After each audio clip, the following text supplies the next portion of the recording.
Mama, saya melihat pose sama bapaknya Ilo. Dia angkat bajuku, dia angkat setku, dia bisa payung aku.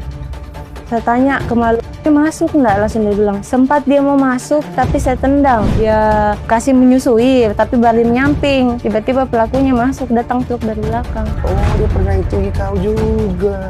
Kalau kau bisa ketemu ini orang, kau mau bicara apa? Misalkan saya mama saja dia.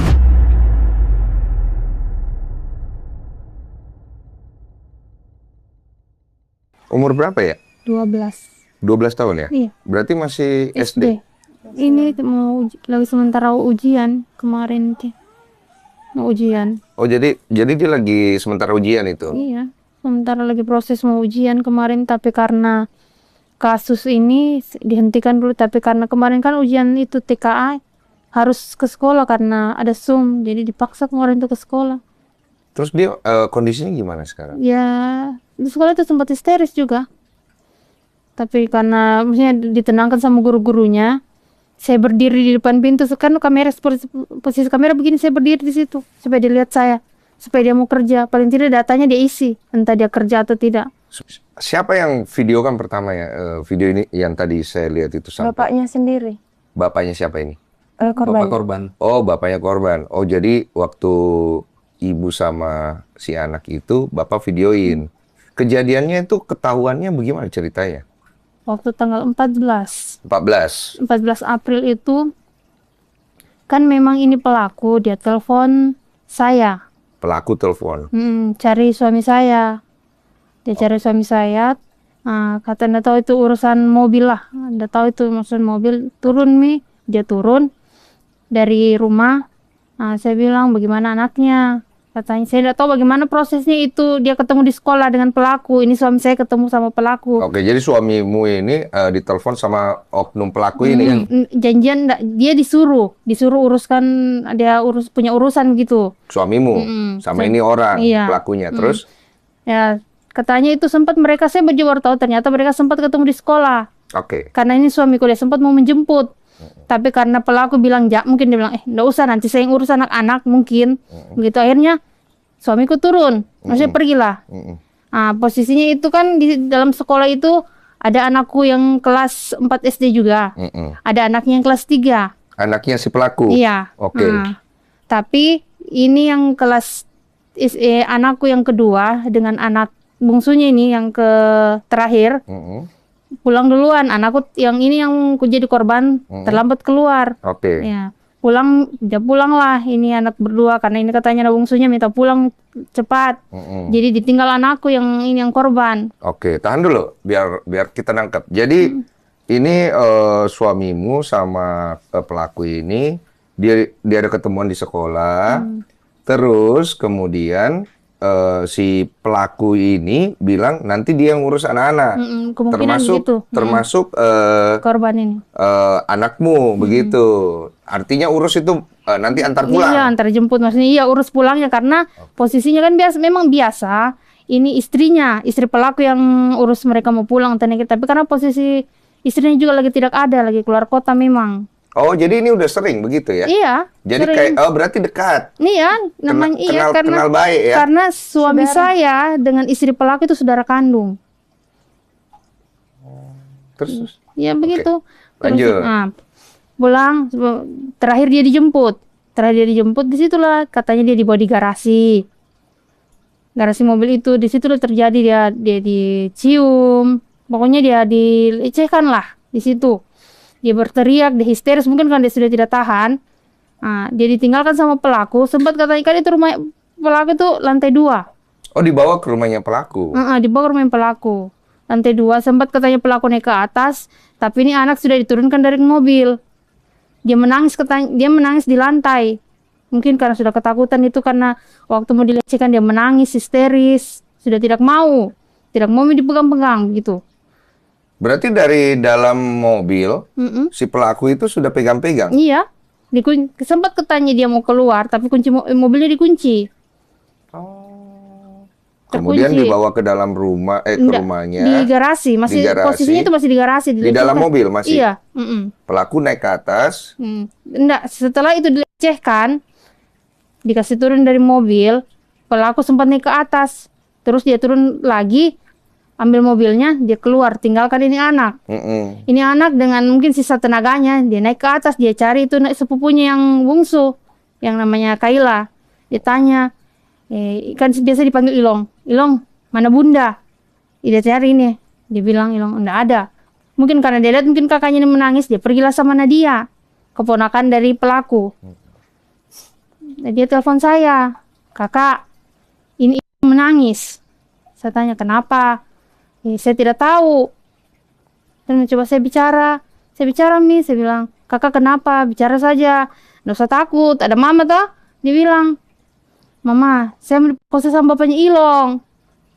Dia bilang begitu. Sudahlah, saya matikan telepon, saya hubungi kakakku, sempat saya hubungi juga iparku yang nomor 2. Saya bilang, mbak tolong dulu mbak, kasihan anakku ini. Toh, anakku mau diproses sama Kak Majid. Saya bilang begitu. Oh iya, saya telepon kakakku, tolong bagaimana berproses itu. Pokoknya dengan proses-proses itu saya menelpon kiri kanan. Sempat saya telepon suamiku, saya bilang dulu urus anakmu. Toh, saya bilang mau diproses sama Kak Majid. Saya bilang begitu. Tiba-tiba ada saja, maksudnya selang waktu ini pelaku sempat datang ke rumahku. Klarifikasi katanya tidak mungkin katanya saya begini lakukan ini. Sempat dia mengaku dia sudah pernah ada kasus begini. Oh, dia mengaku kalau dulu dia pernah dituduh hal yang hal yang serupa begitu. Tapi masih dulu itu masih posisinya di batalion. Dia masih tinggal di batalion. Tapi dia sempat bilang katanya saya sudah pernah kasus begini sambil menelpon istrinya, entah ini istrinya dia dengar atau tidak. Dia bilang kan namanya istrinya juga Mita. Dia bilang, Mit, kamu ingat saya juga pernah ada kasus begini dulu di batalion. Tapi saya sudah pernah selesaikan, bahkan ini kasusku sudah sampai ke POM. Karena saya selesaikan katanya saya membayar karena uang Ji, ujung-ujungnya itu uang Ji. Oh, ceritanya dia beralibi kalau biasanya dia itu diperas. Katanya mungkin begitu kan? Iya, mungkin dia menuduh saya mau uang saja. Dia dikonfirmasi sama istrinya juga itu. Nah, istrinya mengiyakan. Saya nggak tahu dia jawab apa, karena saya hanya fokus sama itu anakku, karena kan bagaimana kan dia posisinya itu saya pangku, dia tremor, kejang-kejang begitu. Dia seperti yang di video begitu. Iya, enggak. Dia hanya peluk bantal, saya hanya peluk dia hanya gemetar begini ketakutan. Dia hanya bilang, mama itu bohong, mama itu bohong. Sempat dia berbisik begitu. Sempat saya bilang, sudah Mika, toh kalau kan posisinya saya tinggal itu di perumahannya, yang masih belum laku. Jadi saya tinggal di situ. Jadi sempat saya bilang, sudah Mika, saya pamit, saya mau pulang di Kolaka, kan saya orang Kolaka. Saya pamit mau pulang di Kolaka. Dia bilang, nggak bisa begitu, berarti kok iya, nggak bisa begitu. Terus bagaimana? Tidak mungkin, dan keadaanku anakku begini, so tinggal begini. Sudah dia pergi, datanglah ini mereka sepupuku, sapunya tante-tante jemput saya. Saya dibawa di kantor pengacara, terus saya melapor ke POM, terus saya visum. Nah, pas besoknya itu, setelah visum, besoknya itu dia dipanggil di pemeriksaan di Kodim. Pas itu sekitar agak siang, tim pengacara sama ada saya beberapa om turun ke Kodim, bertanya bagaimana selanjutnya. Katanya orang petugas sore ini mau dilampahkan ke Denpom. Karena kan dari Kodim mau dilimpahkan, dari kesatuannya mau dilimpahkan ke Denpom. Selang sama, oh ya sudah. Pas malam sekitar habis maghrib, datang petugas. Katanya pelaku ini lari, kabur. Katanya si petugas ini? Iya. Dia bilang, nggak usah katanya dulu ribut-ribut. Kamu nggak tanya kronologi bagaimana bisa lari? Iya, saya tanya, saya tanya. Terus bagaimana, kenapa bisa lari? Katanya istri dan anaknya jemput mau makan. Setelah itu hilang. Tapi katanya posisinya itu masih dalam kantin Kodim. Oh, ceritanya istri sama anaknya datang, jemput makan, tapi di lokasi kantin Kodim. Setelah itu hilang. Terus mereka tidak cari? Ya, tidak tahu. Makanya itu yang kemarin yang saat saya menunggu 2 minggu. Saya menunggu 2 minggu, tidak ada kejelasan. Baru kebetulan juga nih keluarganya membela pelaku. Bagaimana membelanya itu? Tidak percaya kalau ini pelaku melakukan ini, pelecehan ini. Oh, siapa yang bela? Istrinya? Istrinya, anaknya, ipar-iparnya, termasuk saudara-saudara suamiku. Sempat dibully juga, sempat dibully juga. Bagaimana ceritanya bisa sampai dibully? Itu mereka bilang, maksudnya bagaimana bahasa kasarnya bilang, di sana sudah mau gila, di sini kita masih asik jalan-jalan. Oh, ada bahasa begitu? Iya, ada. Dari mana bahasa itu keluar? Anaknya sendiri. Anaknya ngomong. Anaknya ini satu umur sama anakmu? Tidak, anaknya sudah mahasiswa. Oh ya, mahasiswa. Bukan yang satu sekolah ini, bukan. Oh, dia ngomong begitu. Oh, jadi dia itu meyakini kalau bapaknya itu Nggak salah. tidak salah begitu. Terus kemudian akhirnya dari bantuan hukum turun kan? Jadi pada saat itu kebetulan anggota saya di kantor kan ada kerabat dengan orang tua korban ini menelpon. Oke. Kemudian diarahkan ke kantor dulu. Jadi pada saat dia datang di kantor, memang anak korban ini sudah posisi lemas dia, nggak bisa turun lagi, digendong sampai ke atas lantai 2 kantor kita. Iya. Posisinya dia shock berat, kemudian kita tenangkan dan kita coba tanya kan apa yang terjadi. Dia jelaskan? Iya, dia jelaskan. Oh, dia jelaskan. Iya, kebetulan ada anggota tim saya di perempuan, ajak ngobrol gitu. Yang perempuan? Iya, yang perempuannya. Saya suruh ajak ngobrol, akhirnya dia terbuka cerita. Jadi ternyata kejadian itu sudah beberapa kali, ada beberapa kejadian. Oh. Ada beberapa kejadian, ya. Ada beberapa kejadian. Nah, ini kejadian yang terakhir ini, kemudian dia berontak di situ dan menangis, kemudian dia menghubungi ibunya seperti yang diceritakan Tadi. ibunya tadi kan. Nah, itu kita sempat catat semua keterangannya. Nah, setelah itu kita buat administrasinya kuasa seperti apa dan kemudian kita antar ke POM untuk melapor sore itu juga. Nah, setelah di POM diterima laporan, kemudian diambil keterangan orang tua dan anaknya ini. Setelah itu kemudian kita diarahkan setelah maghrib itu diarahkan untuk visum. Nah, itu kita nunggu sampai jam 10 malam lah gitu ya. Nah, setelah itu kan ada hasil visumnya. Kebetulan anggota tim saya sempat ketemu dengan dokternya, dokter yang visum itu. Iya, bagaimana dia sempat nanyakan gimana dok, apa yang terjadi ini. Nah, dokternya sempat bilang bahwa ini ada kekerasan, ada luka robek lah. Ada luka robek? Iya, tanda kekerasan seksual seperti itu. Gitu. Ada yang robek? Iya, di alat kelamin, seperti itu. Nah, kemudian besoknya tanggal 15 itu, anggota saya ke Kodim untuk ngecek pelaku ini. Sempat diperlihatkan ada sementara diperiksa. Oh, dikasih lihat memang ada di situ. Ada diperiksa ya, ada diperiksa. Bahkan dan anak dan istrinya ada. Oke. Kemudian tadi infonya dari Kodim bahwa pelaku ini akan diserahkan ke POM sore hari. Tapi ternyata malam setelah maghrib itu baru kita dapat info. Ternyata katanya ini lari atau kabur pelakunya. Nah, kita kan juga sempat kaget, bingung juga kan? Kenapa bisa lari di kantor? Kayak kurang masuk di akal. Iya, di kantor Kodim. Ini kita bertanya-tanya, ini dilarikan atau gimana? Apa gitu gimana? maksudnya? Nah, itu. Nah, setelah itu 2 minggu ya berselang ya, kita coba menunggu bagaimana informasinya. 2 minggu ya? Iya. Itu nggak ada informasi.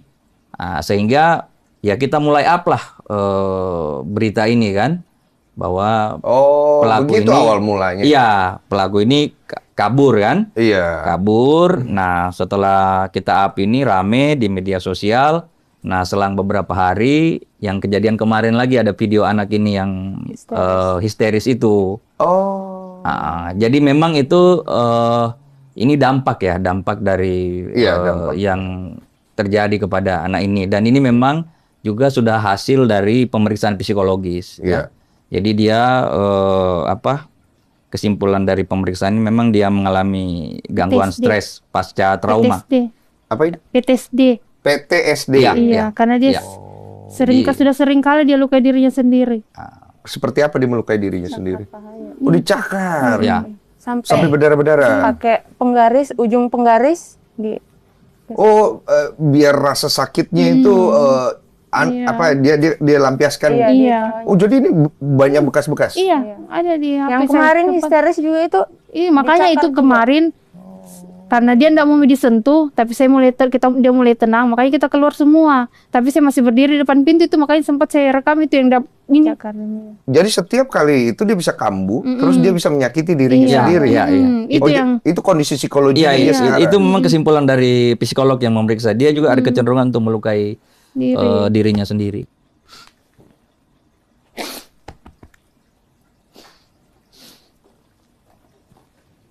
Sakit.